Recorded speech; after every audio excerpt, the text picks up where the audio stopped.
What I'm going to talk about tonight is something that I've been giving some more thought to myself. I wanted to try to be, I guess, a little creative in how I am cultivating wholesome states in my mind.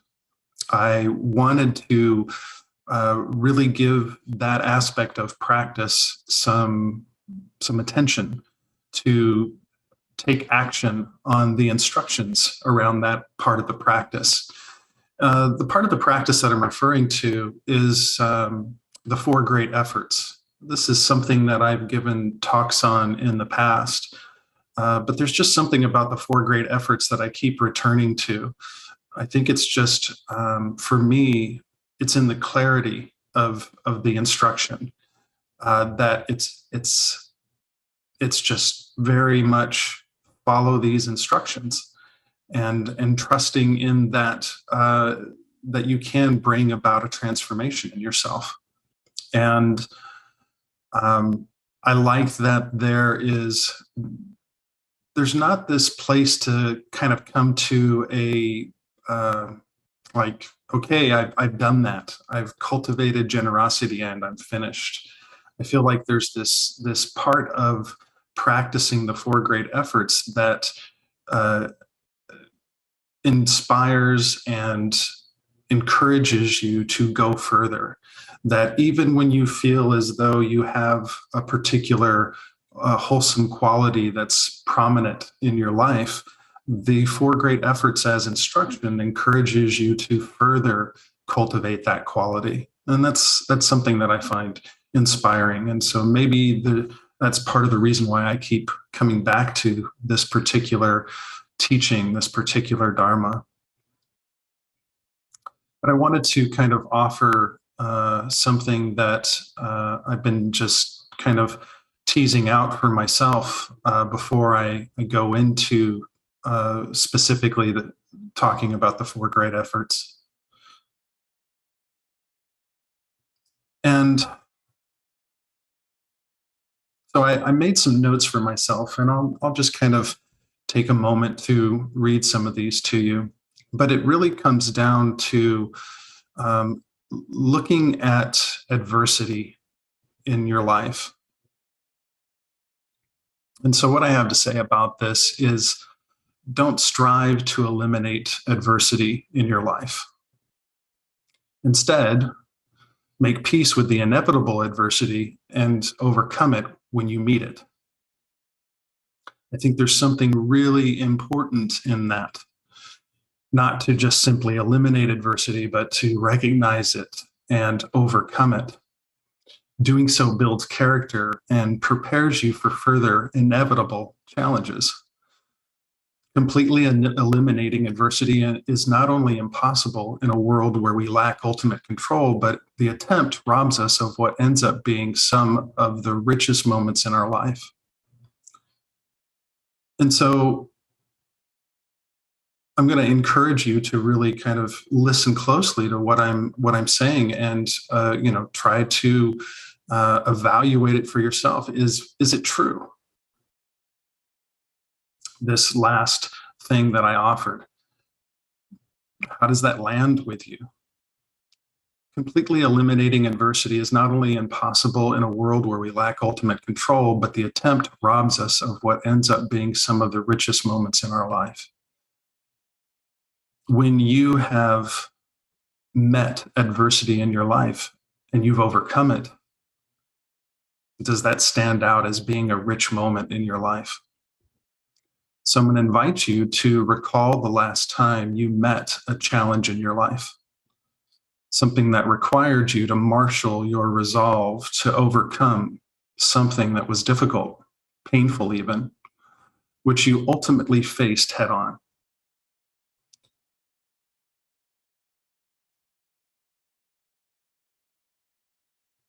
And how did it feel to confront yourself and do what you knew only you could do?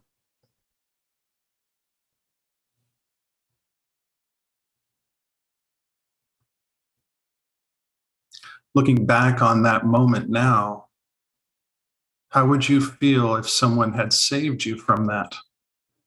How would you feel if someone had taken that responsibility away from you, made it easy for you? Do you think you would be a stronger or weaker person for that intervention? So I want to offer some encouragement. Be wary of those who say they can eliminate adversity for you. I think alarms should go off when someone wants to take the responsibility of making life easy for you. Making life easy is your responsibility. You do that for yourself. Meeting life's challenges leads to merit. Meeting the difficulties you find in yourself leads to merit. Mindfulness practice doesn't promise the elimination of that which is unpleasant. It does, however, promise a way of relating to what is unpleasant that is not marked by craving. The merit of such insight is freedom from suffering.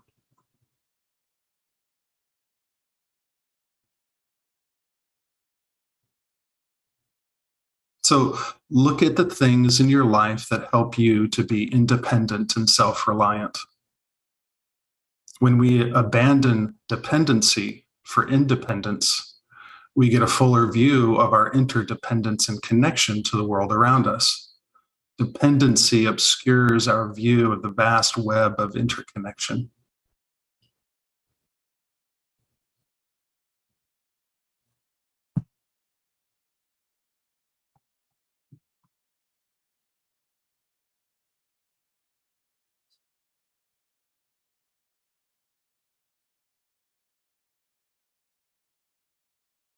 So this is one of these kind of messages that I do my best to try to communicate through the Dharma, that you have to take your life into your own hands. You have to take responsibility for yourself. And it's key to facing the conditioning that doesn't serve us, the way in which we live in the world that leads to suffering. We have to look honestly at the conditioning of greed, hatred, and delusion in our own minds. And we have to be willing to meet the suffering in our own lives. And the wonderful thing about taking that kind of responsibility for ourselves is that it equips us to then be able to meet the suffering in the world, to be of wise support to those who are also experiencing challenges and difficulties. Not to take that responsibility from them in their ability to meet their own suffering, but to be there as a support. There is that interconnection. There is that web of connection that we all share. And so I think this is what kind of brings in how we can maybe bring a creativity to practicing the four great efforts. When we begin to kind of come to the four great efforts with this kind of resolve, this determination, this clear recognition that it isn't entirely up to us to make these efforts, we begin to see it as truly what it is, which is the formula for transformation. No one can do it for you. And we want to be very diligent in recognizing these aspects of our life where we have become dependent. We want to recognize that dependency, root it out, establish our independence, and kind of taking responsibility for ourselves. So there's aspects of this where maybe requires some self-inquiry, some real evaluation of how you are making your way in the world. And as I said earlier, I think look at those things in your life that help you to be independent and self-reliant. There was one time not too long ago where I kind of shared a story where a kitchen sink had broken. It wasn't working and it was leaking water and all of these sort of things. And I could have easily just called a plumber and had somebody do the work for me. But instead, I did the work myself.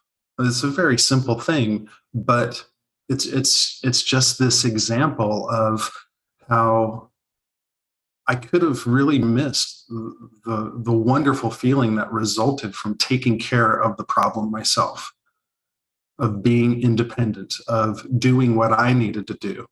I could have just handed it off to somebody else. I could have said, hey, plumber, come check this out. Come fix this for me. Come make life easy for me. But in this particular instance, I didn't. And I did it for myself, by myself. And it felt good to have done that. And I look back on that moment as a profound teaching for myself. And I make a point of sharing it because, we all have those moments where we make that crucial decision not to be dependent upon some service, but to actually do something for ourselves. And I'm not talking about things that, maybe we don't have an expertise and we really do need to call somebody else.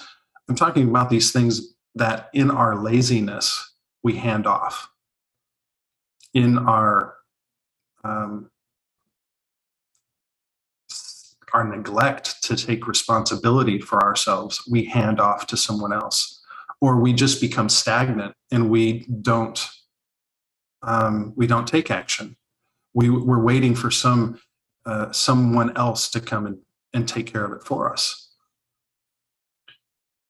And particularly in Dharma practice, we are constantly called upon to make this effort to practice.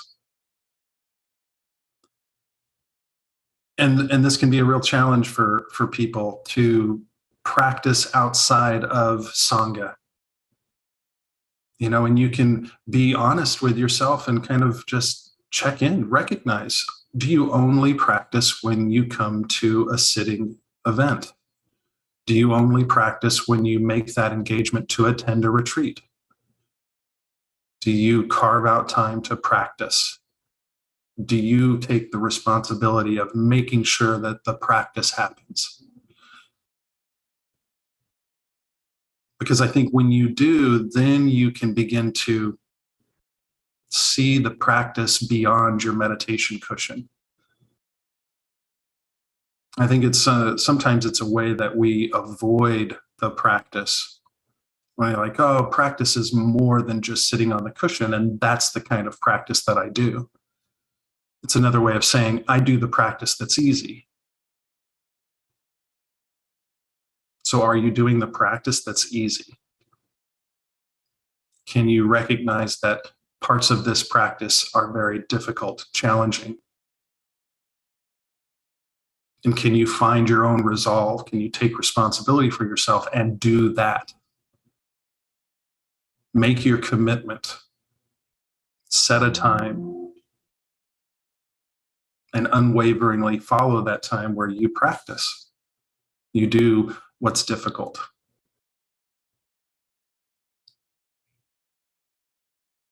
Notice if there's a tendency to read a book as a way to avoid the challenge of coming to your own insights. And so much of this really does require a discerning quality of mind. You have to have this willingness to educate yourself, yes, but being honest with yourself, recognize if you are,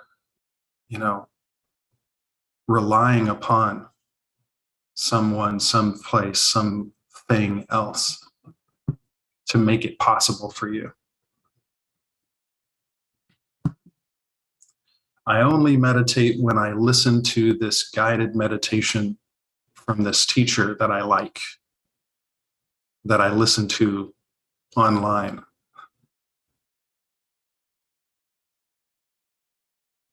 Guided meditations are so wonderful. They're absolutely helpful. And many of you have heard me say where I talk about guided meditations are like training wheels on a bike. Once you learn how to ride the bike, once you understand the instructions, take the training wheels off. Maybe it's helpful to revisit the instructions from time to time, but generally you want to find your independence in your practice, relying on nothing. You want to be able to sit down and observe your mind, practice mindfulness, gain insight, and allow that all to be informed by your own educating, listening to Dharma talks, reading the Dharma, educating yourself. But again, just as here's the instruction, this is how it's done. Now let me do that.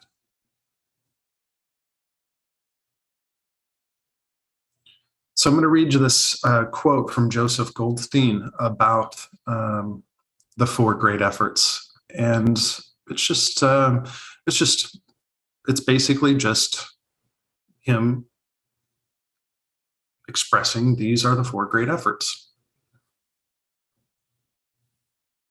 We can understand the training of the heart as being what the Buddha called the four great efforts. In our practice, we make the effort to diminish the unwholesome mental states that have already arisen, and to prevent those that have not yet arisen from arising. And conversely, we make the effort to strengthen those wholesome mental states that are already developed, and to cultivate and develop the wholesome states that have not yet arisen. This comes from his book, Insight Meditation. And I believe this is under the section called Training the Heart. And he says, this is the formula for transformation. Is there some aspect in your life that you recognize leads to suffering, unskillful? That you recognize that, this is something that I need to take responsibility for myself. This needs my attention. This needs to be transformed. To continue this leads to suffering. How can I then begin to abandon it? How can I begin to uncondition the mind? How can I abandon unwholesome states and cultivate wholesome states? So this is the utility of this Dharma, of this instruction, and it's why I find it so inspiring, because we are looking to purify the mind. This is how you purify the mind. One of the many instructions the Buddha gave on purifying the mind.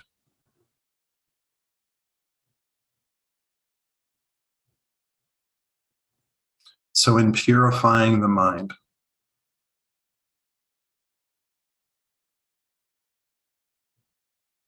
training the heart. So earlier I mentioned that I was thinking about all of this in trying to be creative in my own way of like, how can I go about this? And something that kind of just occurred to me is this idea of being preemptive. Because a lot of times when we are overwhelmed by the challenges of life, the difficulties that life inevitably presents to us, it's hard to find and tap into that resolve. When things are going our way, when we're steady, when we're balanced, when we have that sobriety of mind to see clearly, yeah. But when that is obscured, when the mind is intoxicated by despair, greed, hatred, and delusion, and not seeing clearly when that sight is obscured, it's challenging. It's difficult to tap into, how do I follow these instructions? If I don't see anything good in my life, how do I cultivate what is good? If I find nothing inspiring, how do I inspire myself? Very difficult questions to be faced with. And so I feel like there's an aspect that we can benefit from in this idea of being preemptive. And so for me, I was trying to think of this idea of like a preemptive exhibit in the mind. And so this preemptive exhibit, these things that I can remind myself to touch into, being the curator of the mind, to cultivate the wholesome, curate the wholesome. So what is a curator?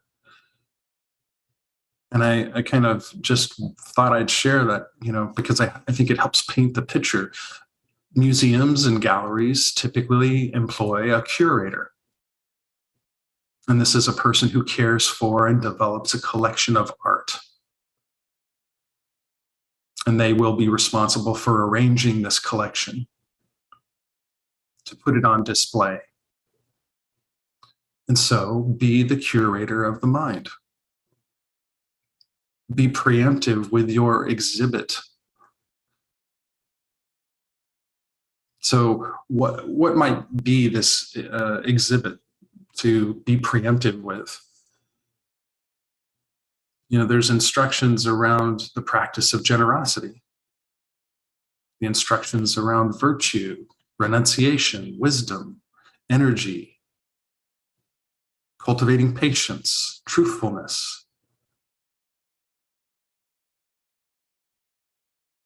determination, loving kindness, equanimity, all of these qualities. These are the 10 paramis.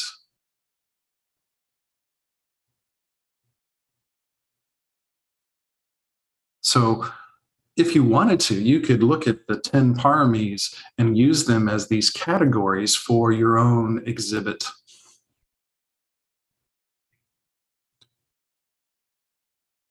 When we practice generosity, it is good in the beginning, the middle, and the end. Just like the Dharma, right? So when we have an idea to be generous, that's good. When we actually are generous, that's good. And when we recall having been generous, that is good. This is one of those wonderful things about the Dharma that you don't have to take anybody's word for. You can recall the last time that you were generous. And there was a goodness in realizing, this is a moment where I can be generous. And then in the giving, what's being practiced in the mind in the giving. And then when you recall having been generous, there's not a lot of things that are good in every way.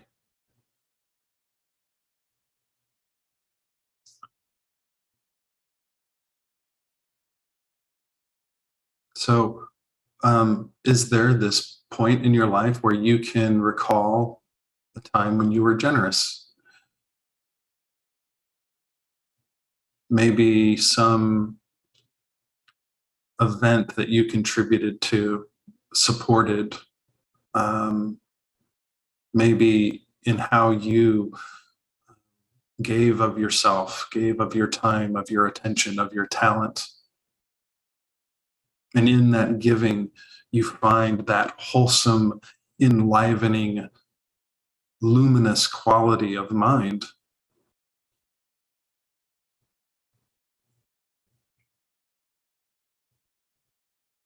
There was recently a time where I was standing on the porch of MOI, and I think it was after a Dharma talk, and everyone had left, and I was saying some final goodbyes. And I was struck by the goodness of non-remorse, the result of sila, the result of practicing and living virtuously.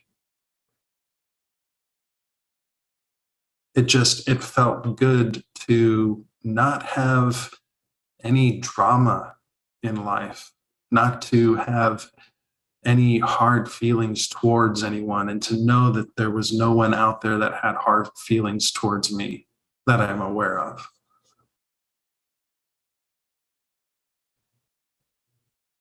I have a friend of mine that would kind of describe that quality as being clean. And it's the result of practicing, the result of protecting your sila.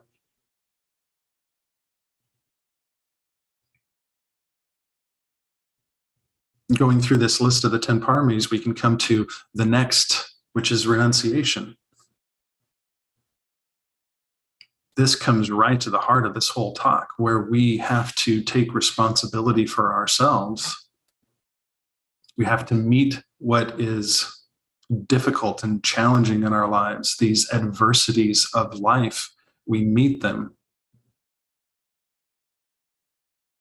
and overcome them. And a lot of times when we overcome something, it looks like renunciation. The overcoming of something, the abandoning of something.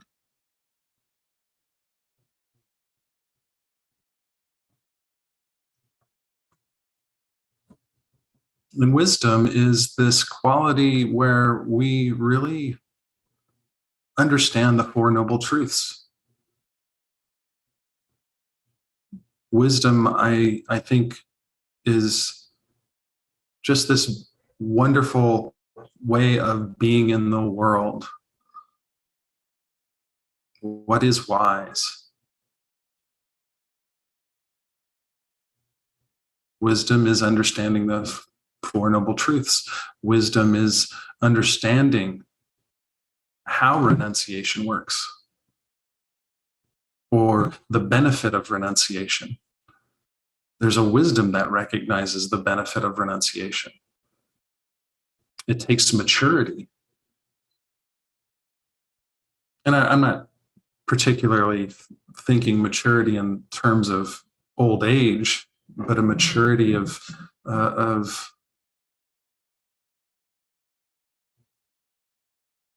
being a mature human being.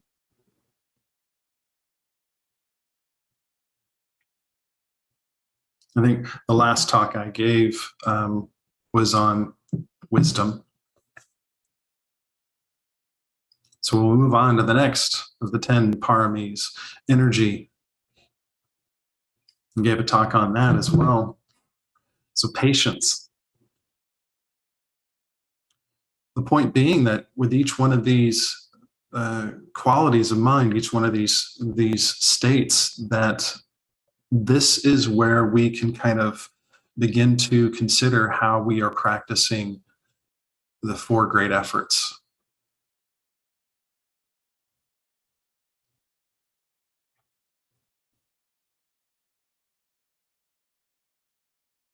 When was the last time you were patient? How much attention do you even give to being patient?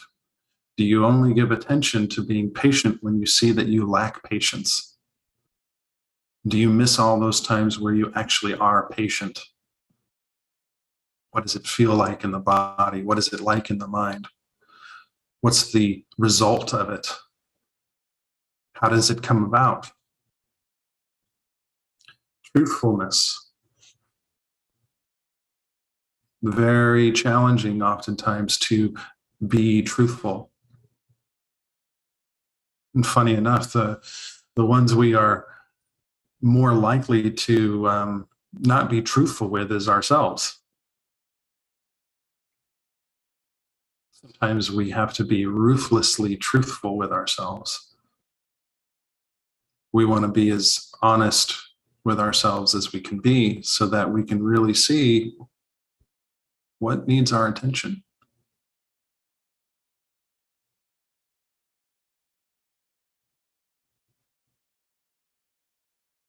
If you can't be truthful, don't say anything.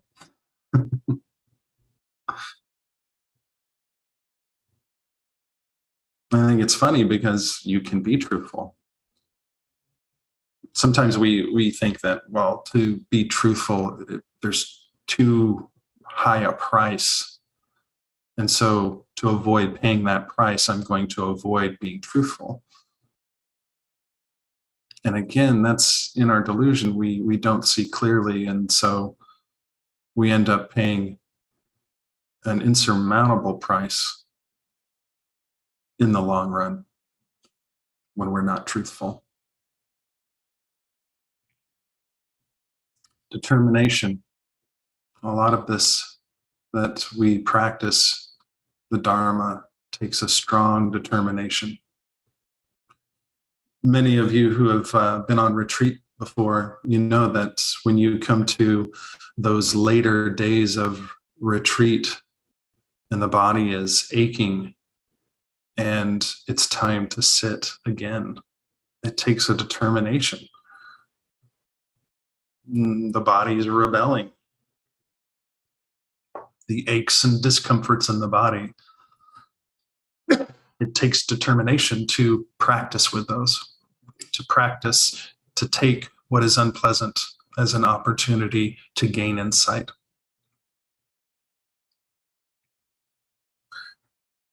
One of the things that I find myself really practicing a great deal is loving kindness, metta practice. I find myself practicing metta when I think about the four great efforts.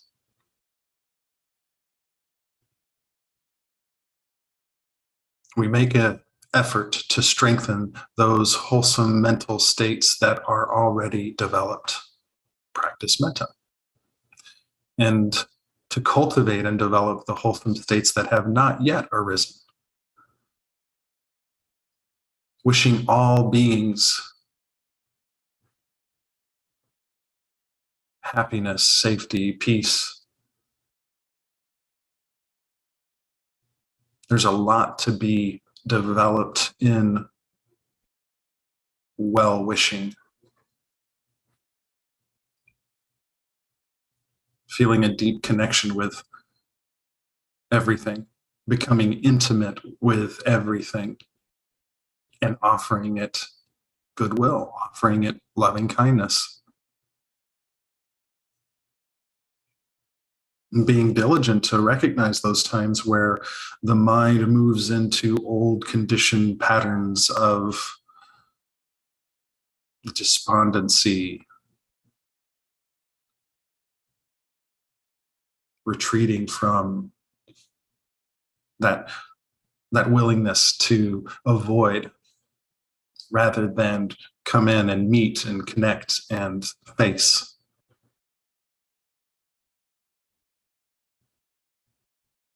That aversion in the mind, when it arises, there is a retreating that happens. The mind recoils, the mind wants to escape. It doesn't like it, right? That's the aversion in the mind.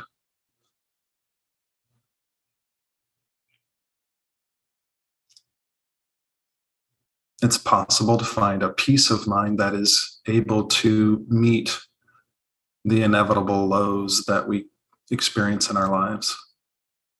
A mind that is at peace in meeting what is unpleasant. And equanimity. Lately, I've been talking with a lot of my friends that I meet with regularly about the quality of equanimity.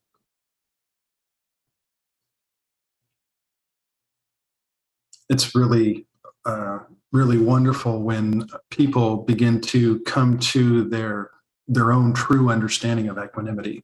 For some reason, equanimity feels like one of these things that there's a concept about it that it's hard for people to really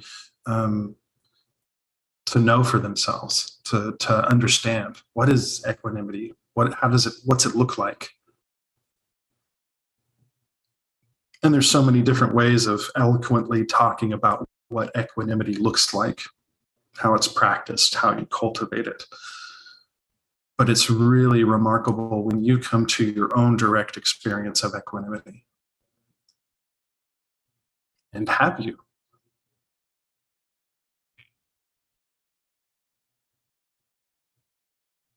I'm going to read this quote from Joseph again. We can understand the training of the heart as being what the Buddha called the four great efforts. In our practice, we make the effort to diminish the unwholesome mental states that have already arisen. Diminish the unwholesome mental states that have already arisen. There's a question there, I think. What are those? How do you diminish the unwholesome states that have already arisen? I know many of us have given talks on such a subject. There's one talk that Mark gave a while back that really touched on this. It was quite a while back, maybe even a year ago.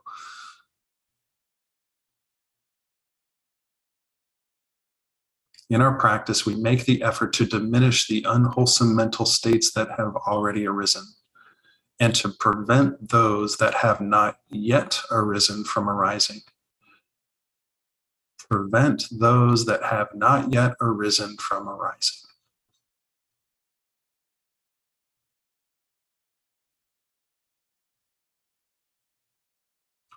And conversely, we make the effort to strengthen those wholesome mental states that have already developed, and to cultivate and develop the wholesome states that have not yet arisen.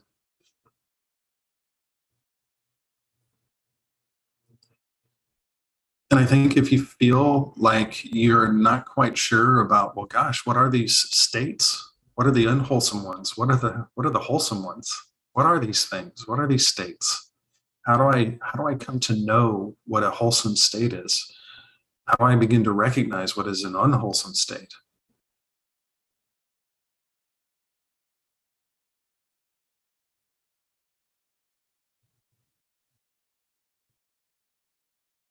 It's a wonderful thing to be in touch with the Dharma. That the Dharma can offer such clear instructions, such simple instructions to follow.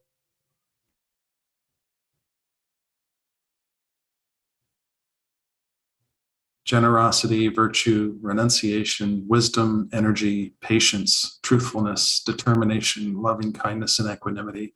These 10, the paramis, virtuous qualities.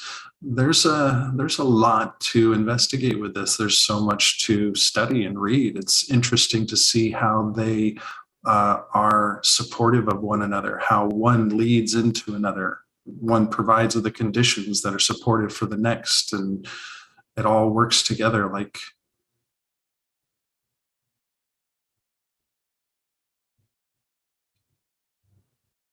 it's like coming to the solution to a math problem.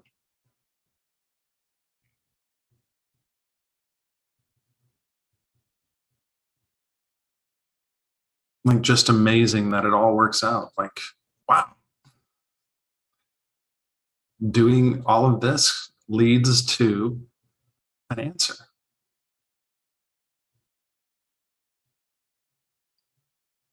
How do you want to live a happy life? How do you live a happy life? How do you be a happy person?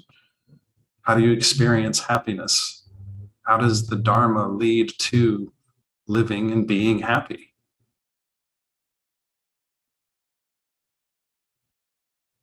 I think it's so fascinating that, oh, there's these supportive conditions for happiness. And when these supportive conditions are in place, happiness arises. The likelihood of sukha, joy, happiness, present in the life.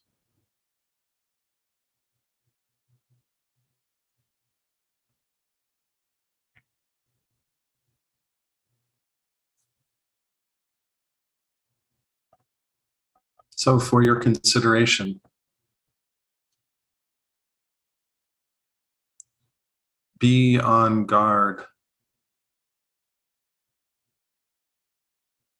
Recognize adversity, the inevitable adversity of living a human life.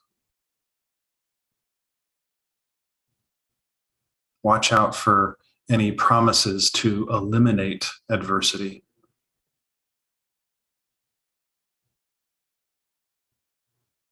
Take the responsibility upon yourself to overcome adversity.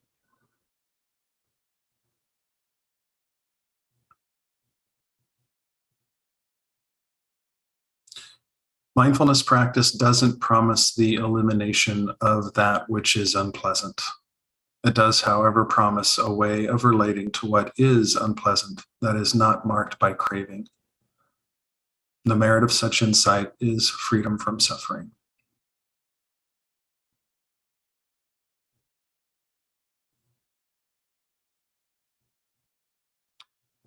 And so I am going to end my talk there. Thank you all so much for your attention, for your time. Thank you for your practice.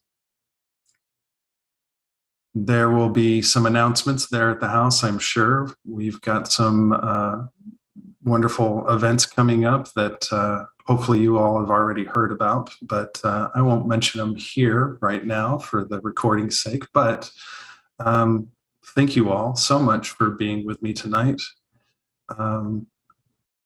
Ending a little bit early. There's extra 15 minutes. Take the 15 minutes and practice. Take this time to close the eyes and observe the mind. Be present, aware of what's happening as it's happening, and just allow things to be, allow things to unfold naturally. Thank you all so much.